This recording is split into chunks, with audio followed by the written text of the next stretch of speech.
Good afternoon, everybody. Good afternoon. My name is Steve Gregorian. I'm the president and CEO of the Detroit Economic Club, and I want to welcome you to today's meeting exclusively for DEC members and their guests as we welcome and thank Governor Snyder for his 8 years of service to our state.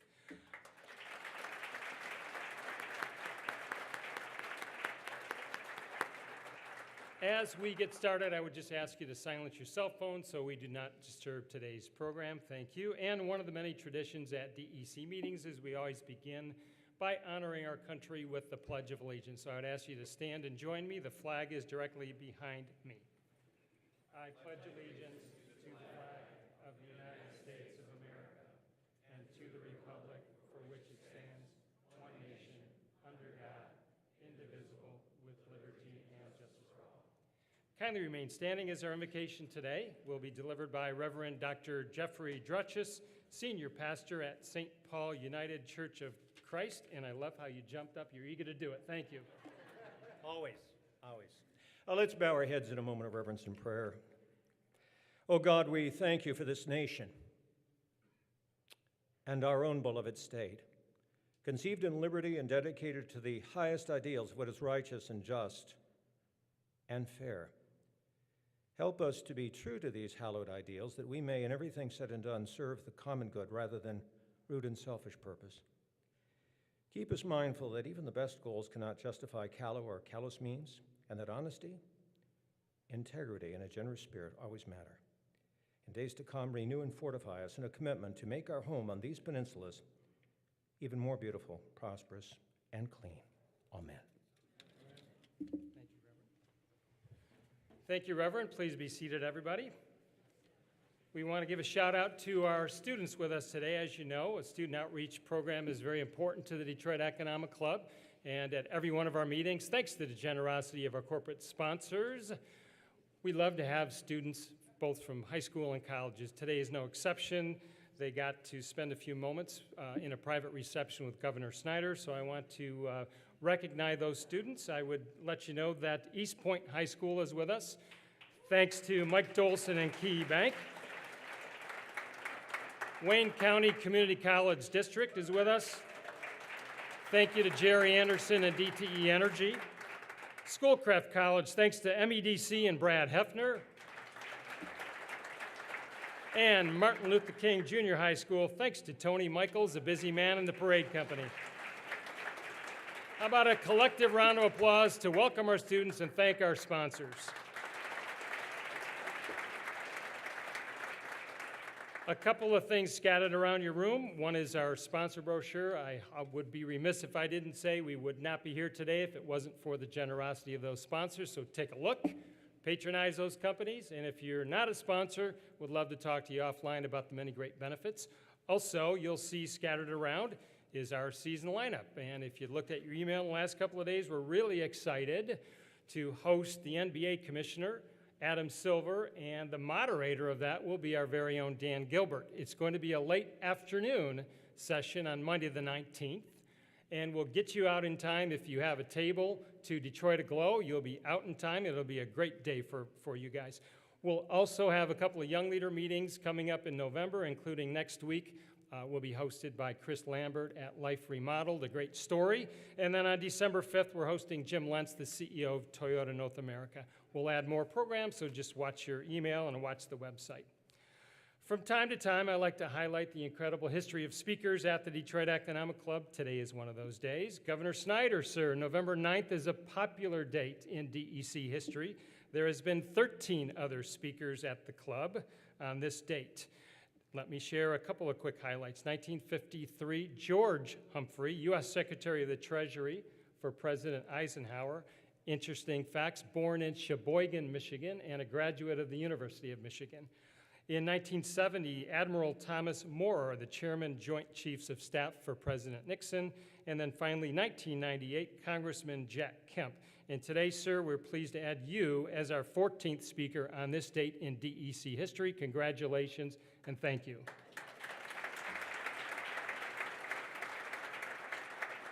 If you are a tweeter, we want you to tweet using @DebtEconomicClub. Follow or join the conversation using #EconClub. And normally at this time, I like to remind you to submit questions via your smartphone, but we're going to do things a little differently today. For this meeting, we've asked you to submit those questions in advance, and we got a lot of responses from you. So we'll get to those in a minute. In fact, those questions will make their way to our moderator today, who I'm about to put to work. Gerry Anderson is the chairman and CEO of DTE Energy. He is the chairman of the board of our Detroit Economic Club. He's a generous supporter of the DEC and to many, many things in this great state of Michigan. Ladies and gentlemen, please welcome Gerry Anderson.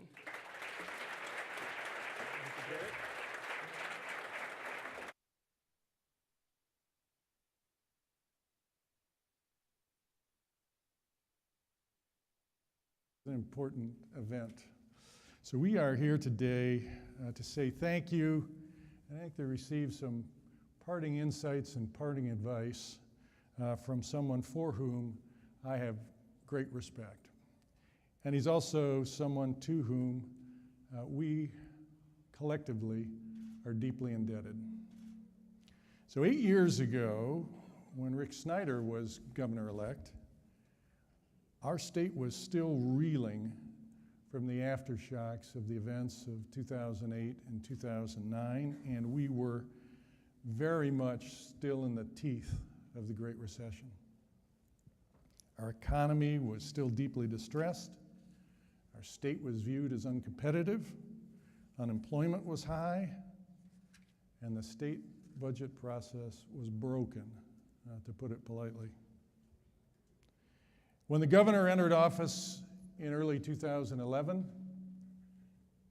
his lack of partisanship, his focus on relentless positive action, and the skills and fiscal disciplines that he brought to the job from the business world were exactly what our state needed at that juncture. 8 years later, our state's economy is fundamentally healthier. We've added 540,000 jobs during Governor Snyder's tenure, and that's brought unemployment to the lowest level in nearly 2 decades. Furthermore, state government is much healthier, and it's being run with far greater fiscal discipline. One indicator of this is the fact that Governor Snyder has presided over the passage of 7 consecutive balanced budgets. And that's something that was considered inconceivable in 2010. It just was not the pattern of the time. And importantly to all of us, when the city of Detroit hit bottom and entered bankruptcy, the governor stepped in with his signature tenacity, and he led a bipartisan effort to put our city back on its feet. Now, as we travel around Detroit today, with so much that's positive happening, those events can seem remote, but they aren't. Detroit's plan to exit bankruptcy was approved only 4 years ago. It's hard to believe as that is. And Governor Snyder put his shoulder to the wheel to make that happen, and our city has had an incredible flourishing during this governor's second term. And so it's my great pleasure to welcome to the DEC a man who has served our state and our city so well as governor for a vital 8-year period in this state's history, and someone that I'm proud to call a good friend, Governor Rick Snyder.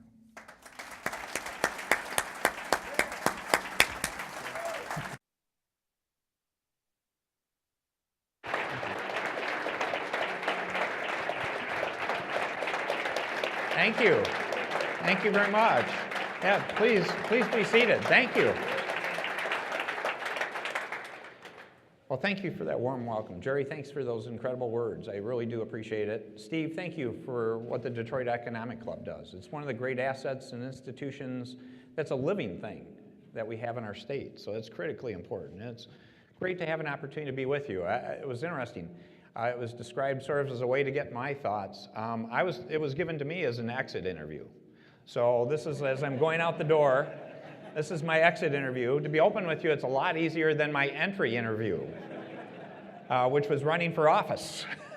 So this is a piece of cake from my perspective, but it's a great opportunity to share with you because this is about what we've done together. I'm only going to make 2 or 3 comments on a couple topics, and then I really do want to do the Q&A because that's the fun part. If you step back and look at it, though, you can look at a lot of numbers, economic statistics. Michigan has gone from 50 out of 50 to now being a top 10 state again. And we should be proud of that. But more than that, when I became governor in the 2010 census, we were the only state in the nation that actually shrank. We lost population. Our young people were leaving the state in droves. Many of us knew a lot of those kids. In many cases, they could have been our sons and daughters or nieces and nephews. They didn't have an opportunity in the state, and so they simply left. And so, what do you do about that? Well, first of all, you have to understand how we got there. And to be open with you, there are a lot of external economic reasons people could look at and stuff like that. But the main reason we had the lost decade, which was different than having a huge recession for the rest of the country, was us. We had been too successful. We were fortunate. Many of us grew up in an age where we were the model for the rest of the world. The American middle class was created in Michigan. The modern corporation was created in Michigan. And we had a great thing going, and we rode it in the ground. We didn't look to the rest of the world, and we didn't understand the world was changing. We tried doing the same thing, and it didn't work. So part of my philosophy when I looked at it was not looking as a politician. It wasn't about fixing Michigan, it was about reinventing Michigan. And bringing back that spirit of innovation, entrepreneurship, that passion that made us so great to begin with. It wasn't gone, folks. We had just forgotten it. We need to reestablish it, and that's what we've been doing the last few years, is bringing that old spirit back. Because when you have that spirit of innovation, when you have that spirit of collaboration, of working together, you can do anything. The greatest limitation that you face in that consequence is what you put in your own mind to say you can't do. It was to get rid of those barriers. Because if you go back to the illustration of Detroit, I am really proud of what's happened here. If you remember when I was talking about putting Detroit in bankruptcy, how many of you honestly thought you could see Detroit being where it's at today versus believing worse days were still to come? It proved when we said we could do something many people thought was impossible and we did it. It showed we can do that, and we can do it not just in Detroit, we can do it over and over again. About unleashing the power of Michiganders positively and collectively. And so we are in this process of reinventing our state. And we need to keep it up. I tell people that one of the key things that distinguishes what we've done from some of the other things you see around the country is we're too much in a divided world in our country today. The main topic I would share with you is my greatest concern for our nation is us, not as Michiganders, but as Americans. The greatest threat to our country is our lack of civility between one another. We have to worry about North Korea, we have to worry about Iran, we have other big issues out there. But just look at our national scene. Is it right? It's not. But too often we act like it is okay. And it's only getting worse. In Michigan, we should be proud. Have we always been positive on every topic? No, but largely it's been about how we work together. And think about the things we've solved. Detroit. We did things like Healthy Michigan to give health care to nearly 700,000 Michiganders that didn't have it before. There are many people alive today that wouldn't be alive but for the fact we came together and did those things. We should be proud of that. And we should be using that model. And I appreciate Gerry using my phrase, relentless positive action. What does that mean? It means who cares about credit? Who cares about blame? Who cares about, it's not who's on the other side and why you should insult them or call them a name or anything else. What's the problem we're there to solve? This isn't rocket science. Let's look at what the real problem is, and even if we have different perspectives, let's gather together to solve it. In fact, if you think about it, to solve the toughest problems, isn't it good to have diversity of opinion versus just one opinion? It's actually a positive power when you harness it and use it the right way. And that's where I'm proud to say we're a very diverse state. You bring those ideas together to say not what we differ on, but what we agree on. And you simply do it. And what you find is after you've done it once, the next time you come back to look at that issue again, you're that much closer and it'll be easier to solve the next part of the problem. So relentless positive action is a message I would share with you that I hope we embrace and continue, particularly in this national environment of terrible lack of civility. This is our opportunity. I'm proud of what we've done over the last 8 years. We have built a foundation for the future. The challenge now as Michiganders is can't we take that foundation and do it for our kids and generations not even born yet to continue on that path, but also show the rest of our nation and the world we know how to solve problems together. We can be that role model. I always get laughed at when I give the illustration, and you might get a kick out of this. I am a proud nerd, I am an accountant, but I talk about when I do the budget. The illustration I'd give you is when I do the budget, I pretend I'm sitting at the family kitchen table. Seriously. And I tell people, I've got 10 million people sitting at my kitchen table. See, people laugh. It's a normal thing. That's a big table, folks. But think about it in your family. Do you agree with everyone, all your other family members on all issues? Anybody got a family like that? The question is when you're sitting at that Thanksgiving table, that holiday table with those other family members, and those issues come up that you don't agree, how do you disagree? Do you call them names? Do you stand up and hold up a poster to show the rest of the family how terrible this person is? You don't. Isn't that how we should treat one another when we're not just sitting with our family, but every individual in our country? People deserve that same level of respect, whether you're related to them or not. That's how I've tried to lead Michigan. That's the Michigan we need to continue on. Because when you do that, it's a whole different story. Your ability to get things done, your ability to make huge change, to innovate, and to make a better life for the future. The last thing I'll leave you with is something that I also believe we need to do more of, is I work for every one of you. It's great when people meet the governor. Quite often they get excited even if they don't like me, but hey, it's a governor. It's kind of cool. So they'll come up and be all excited, and what they don't recognize is I work for you. And so I'm there to serve you. And that was a message that Detroit may not fully realize, but from 2009 when I started running for office, I made Detroit a core because it had been too many generations that people looked and said, there's Michigan and then there's Detroit. It's Detroit, Michigan, and I was going to represent every person in Detroit, whether they knew it or not or whether they always liked it or not. You deserved having representation in Lansing from your governor. So the part I would share with you of that, though, is I also have always viewed I don't work just for you, but I work for those future Michiganders that haven't even been born yet. Those young people. It's great to meet the young people. They're already here today, but they're kids. So when I make decisions, I've tried to do it in the context of looking out 40 and 50 years. And isn't that the best way to do things? Because the question I would give you, is it right to say we do things today where we put them in debt or we make their life worse off because we want to be better today? Look at our national government.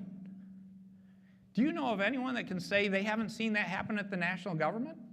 In terms of, let's look good today because we don't really think about or worry about the future.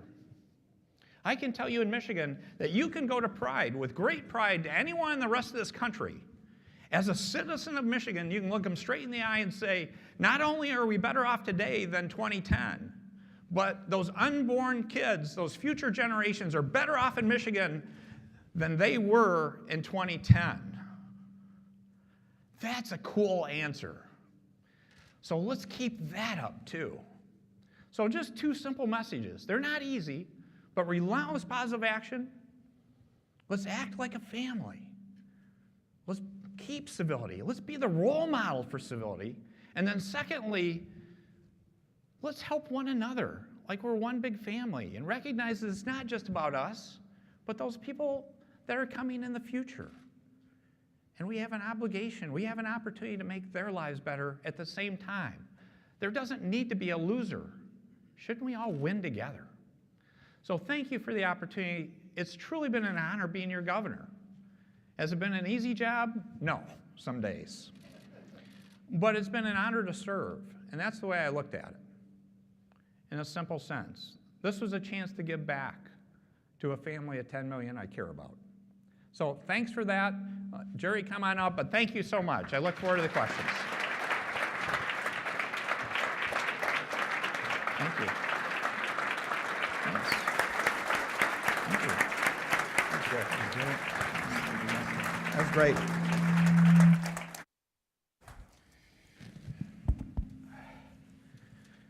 So this was billed as an exit interview, but it didn't sound like one, did it?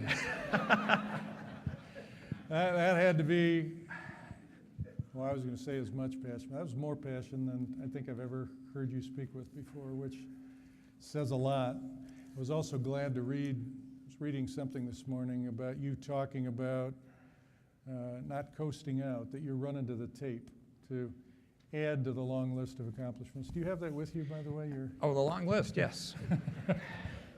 So I got to stand up, though. That's the good part. So we're working on the last version of this.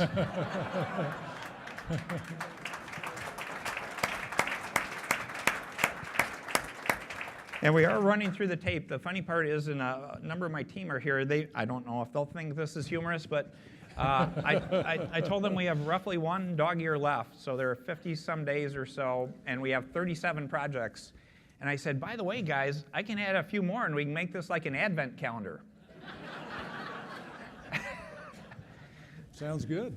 Yeah. Well, I am glad to hear that you're going to use the last days to create a legacy that's even deeper. It's great for the state. But I'll cast back to where I started, which is the time you entered. The state was bottoming out. It's been a critical 8-year period, first of recovery and then of flourishing. And so when you look back on that and what's changed in our state, what strikes you as either the most significant and important changes or what's changed most fundamentally? Yeah, it's interesting. 2 or 3 things I would share with you. One is from an economic point of view. When I became governor, the question is, where is there a job in Michigan? We didn't have jobs. Now the question has changed to say, how do I get the skills, how do I get the training to take that good, well-paying job that's out there today? And so we've made a massive transformation in how we're approaching it. And this is where I talk about talent. We just did the Marshall Plan for Talent, which is a 5-year, $100 million investment to dramatically ramp up our skilled trades, our certificate programs, things in information technology and health sciences. And it's all about collaboration to understand we need to break down these traditional silos of education versus employers, and we need them all to marry together and understand it's, first of all, to help the people coming out of school as they go through that process to get their first career or people needing that career. But secondly, lifelong learning is going to be a gigantic issue in the future because there are very few positions being created in the future that aren't going to require you to sort of be retrained as you go through the 20 and 30 years of your career. And our country and the world is woefully unprepared for that. And I can say right now, we're putting the foundation in place to lead the world in that. So that's really cool. The other one is Detroit's come back. I mean, this is absolutely incredible to see the stuff going on, the projects going on, everything from the Gordie Howe Bridge to the new buildings going up to some of the good things in the neighborhoods. Because again, I'd always emphasize this is about helping all of Detroit come back and helping it. I just spent a day in Pontiac. They had me come up, and it was wonderful to see the things in Pontiac going on. But also say, don't overlook the smaller communities in Michigan. We've had a program for 2 or 3 years now to do it on a smaller scale, but to go help Charlotte, to go help River Rouge, to go help these smaller communities. And that, as a governor, has been one of my all-time favorite programs, because I go do a listening session to kick it off. And one of the things, this is a lesson we all need to learn. I was in one of these communities, and we had about 40 people there from all cross sections of the community, and a hand went up. And it was a woman that was a pastor. And she made the comment, she goes, I've been in this community my entire life. And she goes, this is the first time in my life where I've seen all the right people in the room together. She just answered the question why they had struggles in their community. And she just answered the question why there's great hope to say now's the breakthrough moment to do it. Because until you fundamentally decide you're in it together, you're a family, you're going to work together, you can have as many great programs. I told them, the state can show up with wonderful things, but if you're not working together and decide you're going to do it together, we're wasting our time. Yep. So that's a huge thing that we need to work on. And then just the long term, that thing I emphasized to you, that one concern I do have about where we're at is, as we've come back now, people are starting to get more complacent, to sort of assume good times just are a given. Or I'm now seeing sort of special interests now say, well, I helped everyone do it together, now what's in it for me? And I appreciate people, it's always fair to ask, but let's always ask the question, how do we win together? Yep. How do you avoid that win-lose? So those are the great things that are really out there that I'm really proud of. We made this transition on, but as you transition, you run into new issues. So that's the thing. Never assume you got it all answered. Just ask the question of what's the next series of problems or challenges you need to overcome. But just have the attitude to say, we're going to do it. I think that's a great part of the challenge. Complacency is always a precursor of things that aren't good. So well, you said it. It's like how many people just remember it was only 4 or 5 years ago where we were with the city. It's absolutely incredible what's going on. It can turn as fast as it improves the other way, yeah. So that's our job. So look, that was you described some of the important changes. You showed us a long list of accomplishments, and those accomplishments range in size, I'm sure, but if you had to pick one off that perhaps was a singular accomplishment that you're proudest of, is there one? Well, one relentless positive action is the broad one, about us all working together, the economy taking off, states growing, our young people staying here is something that I come back first and foremost, that now they can have a career here, they can have a life here, but we need to keep working at it. The other one is Detroit.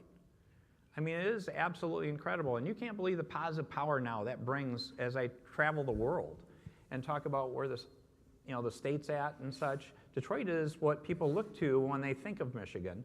The other one is how the rest of the state now engages with Detroit. Mm-hmm. Because there was this sort of divide, and it was terrible. One story is when I was campaigning in 2009, I always took questions from people, and the question went up, and this is in West Michigan, and the person asked the question, are you going to cede Detroit from the state of Michigan? And a lot of people laughed and they started clapping. And I said, I respectfully disagree with you. That's the opposite of what I'm going to try to do and what I believe. And so I went up to him afterward to say, why did you ask that question? What drove you to ask that question? And their answer is they just thought it'd be humorous. They didn't understand what the question meant. It was just part of the culture that you could sort of make that joke, or you could make jokes or comments like that. And they didn't even think they were talking about the people in Detroit. Yeah. And to be open with you, there were challenges within Detroit going the other way, Detroit versus everyone. Mm-hmm. And so it's like, you should be really proud you're from Detroit, but can't we stop this thing to say we're all in this together? And what we've seen is now I got people in the UP rooting for Detroit. Isn't that cool? I mean, because they see the value and they see good things going on. And we need that same spirit here in Detroit of saying it's great if something happens in the Upper Peninsula or some other part of Michigan, because we all win. Yeah. Well, you know, I mentioned that Detroit emerged 4 years ago, relatively recently, but I also know there were years of hard work behind the scenes to enable that. And you were in the middle of that. So as you look back on that, do you remember sort of singular moments or singular decisions that were critical to all of that coming together? Yeah, I mean, from day one, many people don't know, I spent 2 or 3 days a week working in the Detroit office here. I did that for 2 or 3 years, spending that amount of time trying to go through the issues. And people talk about the bankruptcy, but people don't understand how hard we worked not to get to bankruptcy, and how I tried to partner with the city, and how we went through a whole process of consent agreements. And again, emergency manager was this huge lightning rod, and I supported the law, but it wasn't a subjective thing to say you're picking on any one place. If you do these things or don't do these things, this is what happens. Yeah. And the question is those things didn't all happen, so we had to keep going down that path. So one of the greatest things we did was getting Kevin Orr on board. I mean, that was one of the huge things. The grand bargain was a huge thing, and I thank Gerry, Rosen, and the mediators for all that great work. We got the right judge. Judge Rhodes was fabulous. But one of the things I will never forget is it was a press conference at Wayne State after we sort of did the legal filing, but I got up in front of the entire state to say I put the city of Detroit in bankruptcy. And the statement I made that I thought about, and I firmly believe that day is the history books will be written that Rick Snyder was governor at the lowest point in the history of Detroit, bankruptcy. And I said, I don't look upon that as a bad answer, because the reason I needed to do it that day was if I didn't stand up and make that decision, and to be blunt, there weren't a lot of people standing with me, the day after would be worse, the day after that would be even worse, the day after that would be even worse, and enough was enough. And people think the bankruptcy was about money. It was not about the money. The money was something that had to be addressed as part of it, the liabilities, but it was about, if you look and step back at what bankruptcy is for a municipality, not a private company, it's about providing citizens the services they deserve in their community. So for me, it was never about liabilities and just assets and liabilities. It was about the people of Detroit deserve police protection, they deserve lights being on, trash being picked up, and that needed to get done. Well, you know, leadership always has these critical moments of courage that aren't easy, and that was one of them. Certainly, like you said, there were a lot of people not standing with you, but you look back now, 4 years later after you made that, well, it's been longer than 4 since we entered bankruptcy, but just incredible what's come in the wake, and I think it vindicates the path that we traveled. So thank you for that. Well, that was teamwork, though, too. I mean, that was a fabulous group of people doing work together, and we came together. Yeah, no, that's true. So look, it's a long list of accomplishments, but nobody accomplishes everything that they wish they could have. So are there 1 or 2 things that you came in thinking, I hope to get done, that aren't on your list? Yeah, there are a couple. In terms of bigger ones that is in public view that I wish we would have gotten done, and I learned a lot of lessons. I'd be happy to share some of the challenges would be no-fault reform. Our insurance premiums are too high in the state, and that needs to get solved. So that's a top issue that should be there. And to be open with you, when people look at it, I describe it not as a partisan issue as much. It's not an R&D issue as much to me as it's about different interests not coming to the table to compromise. So we've got just following up on no fault, we got a Democratic governor and legislature that's narrower in the House, but still Republican in both chambers. Yeah. Is that an issue you think they can work in a bipartisan way? I think they could.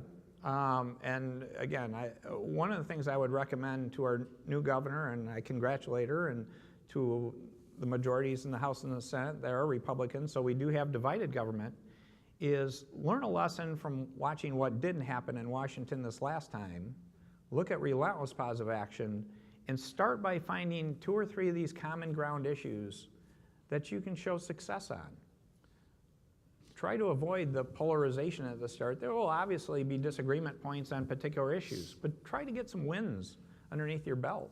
Well, that was actually my next question, which is, do you have any incoming advice for our new governor? I think you just gave it. But if she were to pick a few of those things that could be worked jointly, or what comes to mind for you? Well, no fault could be one of those. Again, that is a very challenging topic. So again, that's where it's important to sit down with the legislative leaders and start that discussion early. But other things, I mean, I talk about talent, about helping do programs like the Marshall Plan and doing all those kind of things and supporting education. These are things, this is motherhood and apple pie stuff. I mean, this is just good, smart stuff. Economic development work, how to continue to do jobs. So again, if you look at both parties, they tend to have sets of social issues where there's polar disagreement. Don't start with those from either side. Try to say, what are some of these common ground ones that really mean the most to people's lives in many respects about, is there a job opportunity? Is there training to get a career? Or is your kid doing better in school? All those kind of questions, in addition to helping bring down costs that are affecting not just Detroit, but too high insurance premiums everywhere. Let's improve that. Yeah, no, those make sense. I hope no fault is one of those, but job training development makes a lot of sense and ought to be bipartisan. Yeah. Ought to find a way to make it bipartisan. So,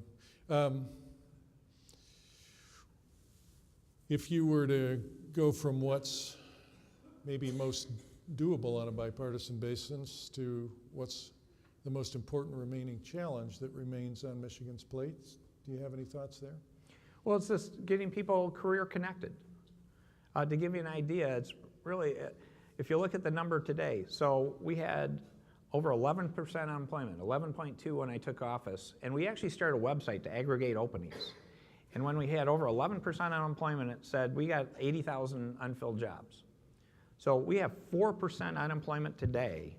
If you go to the same website, mitalent.org, and you pull up that website, it'll show 115,000 openings. So we actually, and that number's understated by tens of thousands to potentially another 100,000 jobs because people aren't even bothering to post right now. Or they'd hire 2 or 3 where they'll post 1. So literally, there are all these jobs, but in many cases, when you talk about these jobs, in about 40 different job categories, these jobs pay on average 60% higher than the average Michigan pay. Let's get people connected, and that's ramping up these certificate programs. And ramping up programs, again, we have these too many silos, and we have great institutions. So again, I don't want anyone sitting out there, if you're with a university, community college, a K-12, to look at as a negative or if you're an employer. But we need to blur those lines because in the end, do we care who does it versus we all did it together to help someone get a degree in whatever combination they could get it or their certificate, and then go back to school and get a degree if you want one later. But get some credential that gets you into one of those great paying jobs and your life is good. Yep. Well, I was encouraged meeting with students earlier today. You know, sometimes these soundings you get when you interact with people are indications of change. The students, I asked, what are you going to do, senior? He said, I'm going to go to Albion College, but I'm also going to go to a community college and get a skilled trades training so I can put together skills with my hands and skills with my head. Yeah. Someday I'll transition from working with my hands to founding a business based on that. That's and cool. There's somebody who's put a lot of pieces together and is blurring the boundaries, and it sounds like an awfully smart plan for somebody coming out of high school. Well, let me shift gears. So you talked about partisanship, and I know one of your hallmarks was to try to set that aside as leader of Michigan, but we see it in such a pronounced way at the federal level. There's lots of opinions about why. Do you have any thoughts on what root causes for this intense partisanship that we see are? Yeah, I think I don't have the answer to that, but I think there are 2 or 3 things that are clearly significant elements in what's causing that. One is and this is a assumption I make in all my decision making. I have 2. One is globalization is going to continue, but the second one is the velocity of change in our world is only going faster and faster. And if you look at the rate of change and how things are being thrown at us as humans, we're having an awful time adapting because humans are not made necessarily. This is what technology, all this stuff's throwing at us. And that ties into one of the other variables that go with this is, one, we're being asked to look at issues or the speed of an issue coming up or what can happen overnight, where in the old days things might calm down a little bit or people would reflect on it. There's not a lot of reflection left. It's that visceral reaction to say, I'm going to go yell at somebody. Have you ever seen that being a good starting point? If you really think about it, it's not. And the other problem that helps reinforce that, and again, I respect the media. There's some great media people here that they have a role to play. But part of it is there's so many media outlets. And people, and this is a people issue, not a media issue. People tend to go watch the media that reinforces what they already believe rather than getting a different perspective or a different opinion. I thought it was, I actually, in some ways, like the old days where you had the 3 networks and they sort of had to go down the middle versus saying, you know, you can turn on one side or the other and you pretty much know. And in a lot of cases, they don't even represent, they're really reporters anymore, but you have lost paying attention to who's a reporter versus who's a commentator. So that's part of it. The other thing that we need to do a better job, and this is a true issue in our society, is we've made this huge comeback in Michigan, but not everyone has participated. And there are people feeling left out. There are people in the neighborhoods of Detroit and some of our urban areas that feel left out. And to be open, we've reached hard to try to get them. Did I get as far as I wanted? No.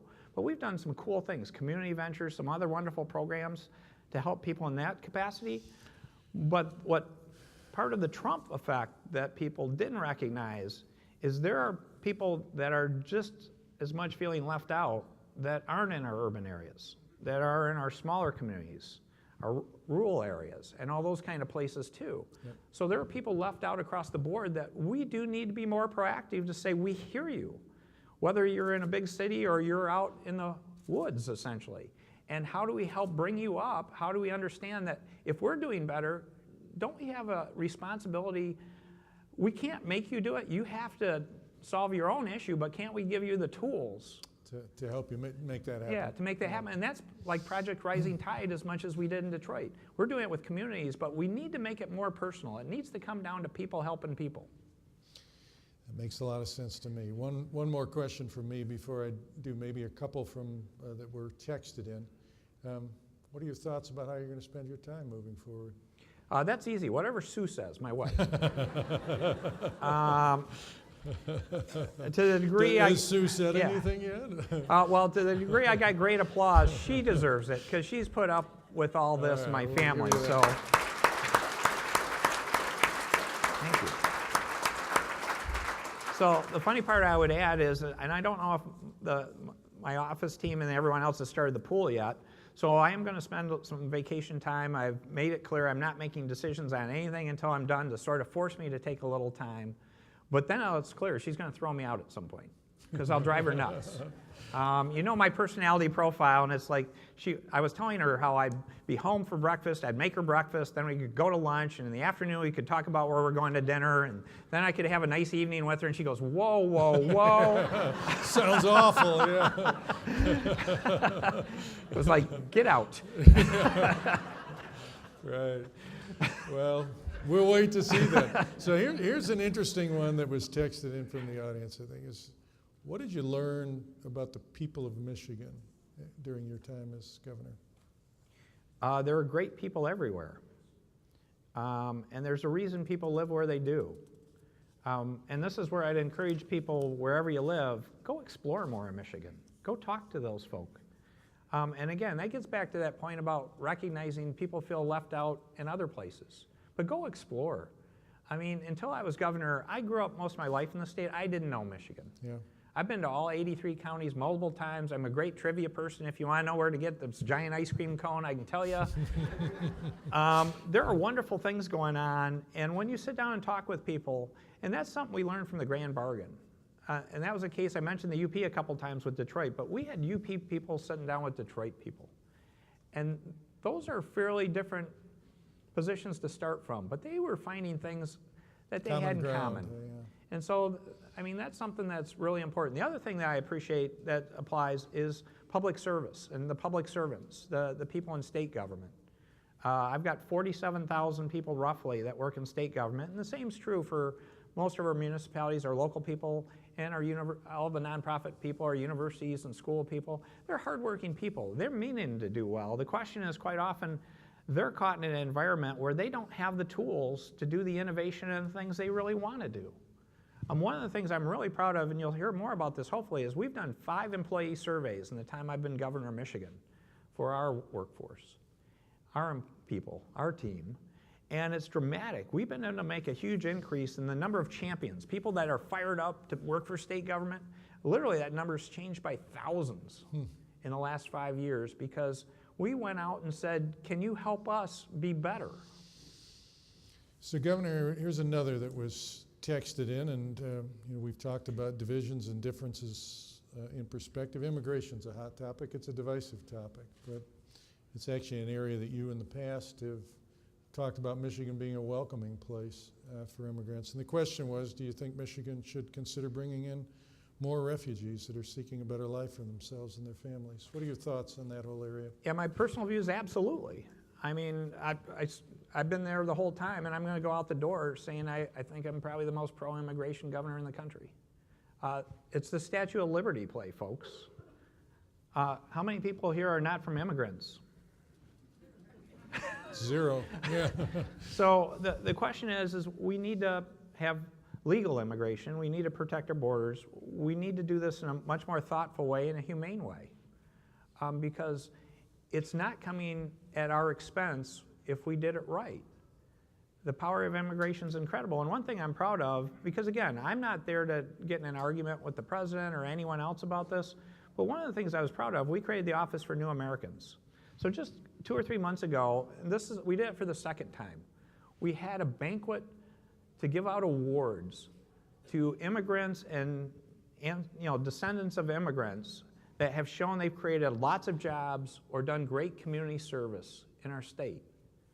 And how often do you hear the positive immigrant story now about the positive power?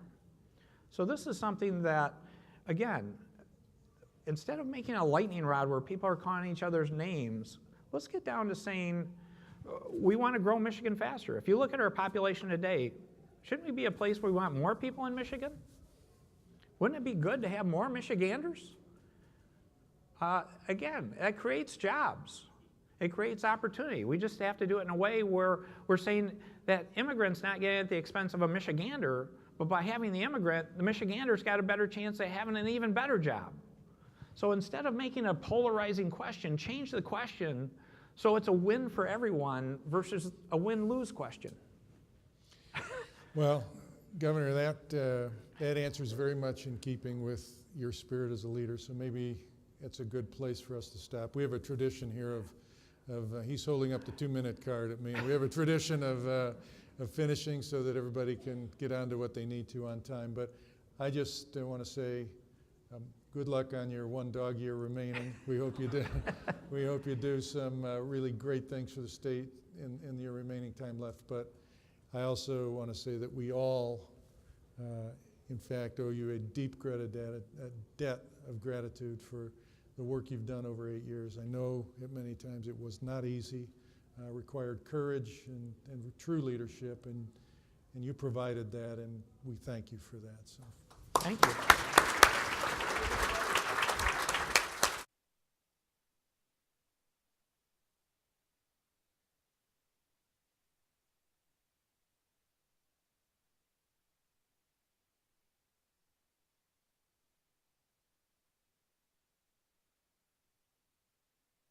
DEC, for your remarks, and on behalf of the DEC, thank you for being such an advocate for the state of Michigan and for giving up so much of your time over 8 years away from your family. So thank you. One more round of applause.